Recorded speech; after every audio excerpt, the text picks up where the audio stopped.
we're live. Like on TV. We are. We are.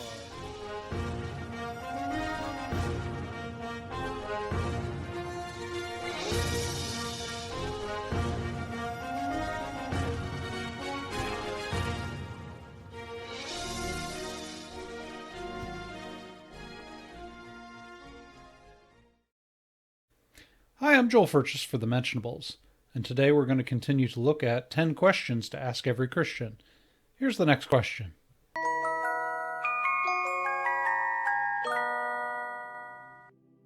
The explanation offered by many Christians for child abuse and other bad things is that somehow God is teaching us something, or that it's God's plan to make us into a good person. My question here is, there has to be a better way to teach a child, right? If my child needs to learn manners, I don't beat it into him. Why not find a nicer approach to life lessons? This objection dries up somewhat if I deny we are God's children in the familial sense. God's love is demonstrated in the relationship God has to humans. As the objection states, if a parent allows their child to suffer abuses, that parent is, at the very least, remiss in their duties and responsibilities toward that child. But God's relationship to humans is vertical. It stands in the way that he treats humans respective to himself. So how does God demonstrate his love? He does so by creating a pathway to reconciliation and relationship to himself. A president does not, for instance, become a good president because he sweeps in and solves our domestic disputes. A president demonstrates his quality in the way in which he improves the economy, settles foreign affairs, and brings the country together. In other words, his quality is judged by how he does what a president is expected to do. So if one expects God to improve one's life and shield one from sorrows and troubles, then yes, he isn't a particularly good God.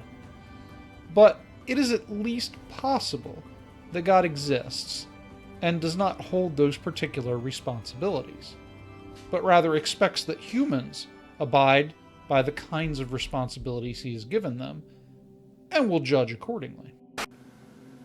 I think that a lot of people mean well whenever they're trying to explain the whole what's called soul building that we learn and grow through adversity. But they don't really articulate it necessarily well or correctly.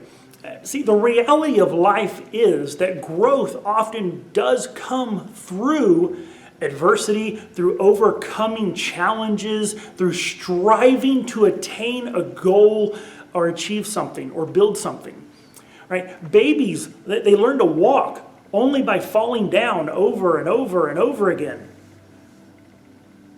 So much of life, the worthwhile goals that we pursue after, right? We have to push ourselves beyond limits we didn't even know we had, oftentimes painfully. Right? The exhaustion of a productive day of hard, laborious work actually feels kind of good. Right? People appreciate things more whenever we've earned and strove and fought for them. There's something in the design of the human heart that when we are striving for something, we thrive all the more. Overcoming challenges, solving problems, right? These things build us, they grow us, they mature us. And so it's not necessarily that God is allowing specific problems in order to teach a specific lesson. Right? Rather, we live in a world where just striving is a natural way that we grow and we learn and we overcome. Even without sin and evil in the world, this was part of our existence. That the purpose of the creation of mankind, our task, our goal in life, was going to take some striving. It was going to be challenges. We're going to have to overcome some things. That's not bad. It's just the world that we live in. And so the introduction of sin complicates that. Right? It compounds the issues, the struggles, the challenge, the hardship we might have to endure and overcome, become bigger, maybe even deeper. However, that is the way the world actually functions.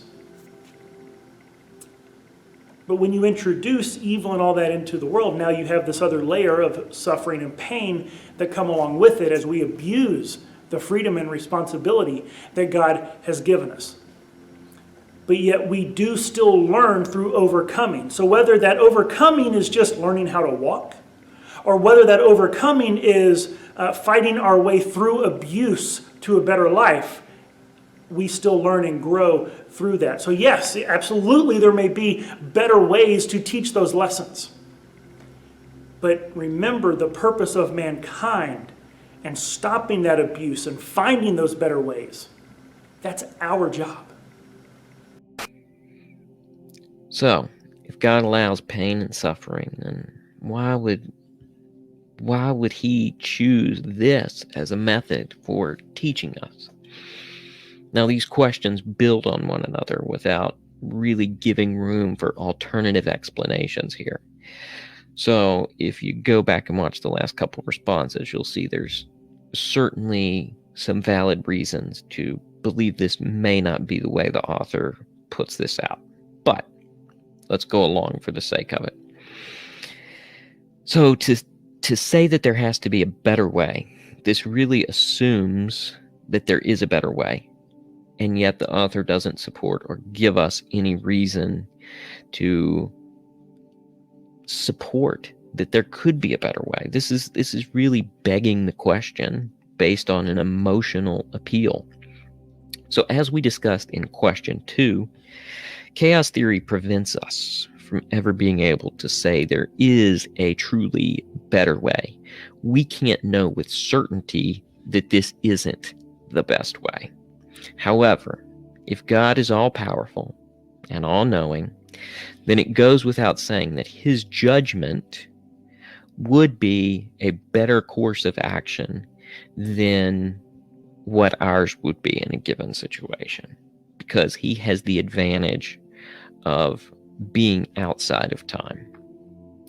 So, given that he would have a superior view and knowledge of the situation, I can say that, his judgment is going to be better than mine or yours or anybody that is limited by time. So, for his actions to supersede ours, I think is a pretty reasonable thing.